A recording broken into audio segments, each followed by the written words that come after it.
Hi everyone, and welcome to this episode of Kirk in the Cloud, where I'll be discussing, yes, you guessed it, RedHat Summit. Now, I know what you're thinking. Didn't I do one of these just a few months back? That's right. Well, the RedHat Summit is in multiple parts.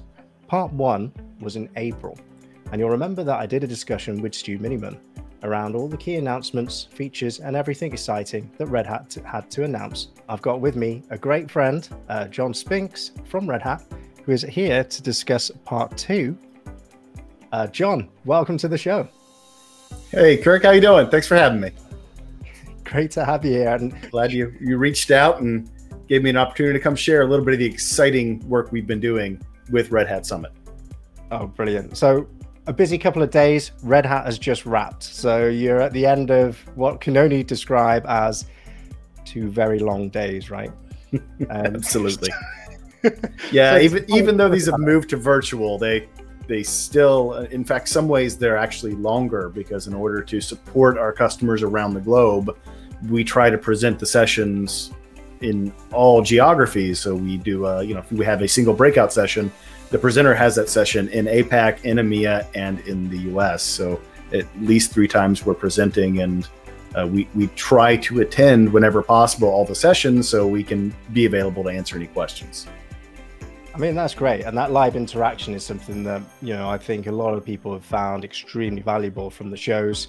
And I say any show before, we were doing these digitally, it's almost the reason you went, right? Because those 5 or 10 minutes you could get with the product manager or lead developer were just invaluable. Networking is really key, and it's so hard to recreate in a virtual world. So we've been trying to give as many opportunities as we can for attendees to interact with Red Hat people and our partners that are attending and participating in Red Hat Summit. Oh, definitely. And I know I've seen some great interaction in those episodes as well. So tell us about it. For anyone that's watching it, maybe they missed part 1 of Red Hat Summit. Maybe they've never been to a Red Hat Summit and just need to know what it's about. What's this part 2 about? Give us a little bit more information. Yeah, we have to find our silver linings where we can. And the big advantage that we have right now, being in this COVID world where everybody's working from home and participating in events virtually, is we can be available to more customers than ever before. When these events were in person, sometimes you couldn't attend because it was very far away, or you simply couldn't get the budget. In this case, Summit is a free event. Anybody's welcome to come and attend. And we even have all of the sessions available online for a year afterward. So if you couldn't make it, this particular conversation is happening at the close of Summit Part 2, all those sessions are still there. They're still available, and people are still going to be checking for questions and queries and letting you go and watch all of the content that's available. Like you say, silver linings, because I always know in the live shows, sometimes you get that scheduling sort of malfunction where you're like, I want to go to 2 sessions at once, but I can't split myself in 2. So I suppose that is one huge advantage of the digital shows, right? Yep, exactly. Is at least if you can't make it for some reason, and like I said, we're presenting each one 3 times in different geographies, so there's a lot of opportunity, but you can present it. And something else we did that's pretty cool is a lot of the sessions were pre-recorded prior to the event. So even though they played yesterday and today, we actually recorded them several weeks ago. And the reason we did that is we actually had them subtitled and captioned in multiple languages. I believe 6 or 8 different languages.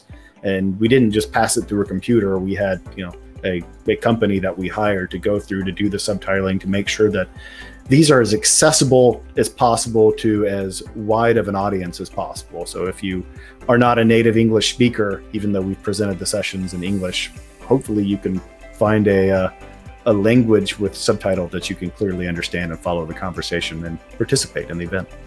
So there's absolutely no excuse why not to catch up, watch out, and understand what's going on. Absolutely. Brilliant.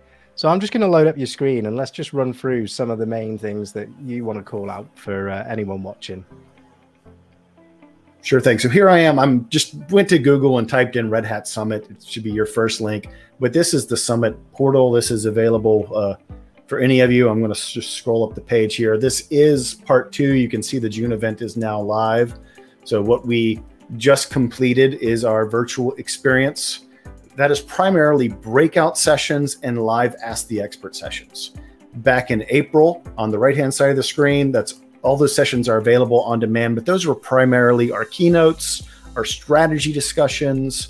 Our partners came in and discussed, and we had several special guests as well. All of that content's there. But this session that we just completed, June, we focused really on the breakout sessions, and that was the key. We had them going on constantly throughout the day. I think I presented 2 or 3 of them, and then I was involved in the panels on several more. But my favorite part of the whole event was probably the live Ask the Expert sessions. Being here at home, as I mentioned, we did pre-record some of the sessions. Actually getting to come and interact live with the participants, that was really the highlight for me as a presenter, because that's what I enjoy so much, is getting to actually talk to people. If I scroll down a little bit more here, I just do want to highlight what's at June event. Breakout session, Ask the Experts. We even had what we call an expo. That was a virtual booth, if you will. And within that virtual booth, we had a lot of different areas where you could go. You could see videos, you could see chat. I'm going to actually click right into the tune in for free. All right, so here I am within the main portal itself. I've actually logged in now into the RedHat Summit virtual experience. And if I just go to something like the session catalog, I can see all of the different sessions, again, both now in June, or I can also see what happened back in April if I want to. There's different types of sessions for Ask the Experts, for breakouts, for keynotes, and you can see all of these available here. And if you're interested in a certain topic, a certain partner, you could type that right into the search field. So personally, I work with a product called RedHat Insights. It's a very general term, insights. So I expect a few results, but if I just type in insights, here's several of my sessions that pop up right here. They're from both the April as well as the June, and we can see anything on that particular topic listed here. There's also partner activities. So if I type in a partner like NetApp, I can see where NetApp's participation is within Summit itself. Excellent. From our expo area, this is where we have information about our different products and services. So I work in the IT automation and management space. If I click on that, throughout the event, we actually had some live chat going on. You can see some of that below. But on the left here, we have different topic areas such as Ansible Automation Platform. And within that area, you can see information about that product, overview videos, and a number of curated resources that we said, hey, these are kind of the top things that we want people to know about. And if there's a session we think is super important, we've highlighted that as here as well. So we had a little bit of information about Ansible Automation Platform 2.0 that's coming up here in the future. And we had some of our vice president and GM talking about that in one of our breakout sessions today. So we've wrapped part 2. You alluded to there might be a part 3. Yes. What does that look like? There is something coming up that's called RedHat Summit Connect. That is a third experience because we want to stretch Summit out year round. It's still a little bit in the making, but the idea of that is we're going to do a roadshow type experience for our customers with some select cities. And this is all going to depend on what the COVID rules are at that particular time, where we can pick some cities. We are looking at the data of customers coming to Summit in the past to pick the top cities. So if we happen to know, and I'm just pulling a city out of the hat, Atlanta, Georgia, if we happen to know that we get a large number of customers from that city, maybe that's a potential spot. And my mentioning of Atlanta is no indication of whether or not that's true. It's just the first name that came to mind. So, and the disclaimer here. Yeah. Brilliant. Yeah, I know great. That's one of the cities. Obviously, on the theme and topic of automation and stuff as well, there was another event that you thought was worthwhile mentioning to all the watchers. Absolutely. The virtual conferences never end, it feel like, within COVID time. So coming up soon, and our call for papers is actually open now for Ansible Fest. If you're a user of our Ansible technology Ansible Automation Platform, Ansible Community Edition. Ansible Fest is the conference where all of that gets talked about, and that's coming up September 29th and 30th.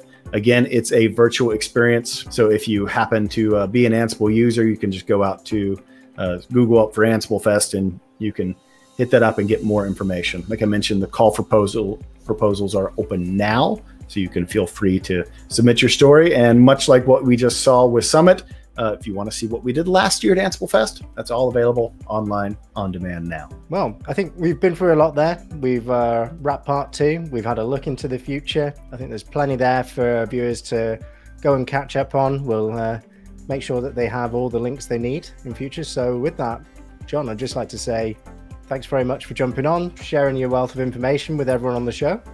And to everyone watching, thanks for watching, and we'll see you again very soon.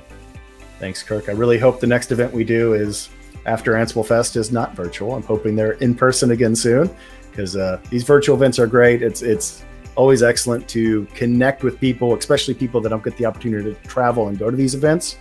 But I really love going to these in person and getting to meet people face to face. So I'm hoping we get that opportunity again soon. Me too. Thanks very much, John. Thanks, everyone. All right. Thanks, everybody.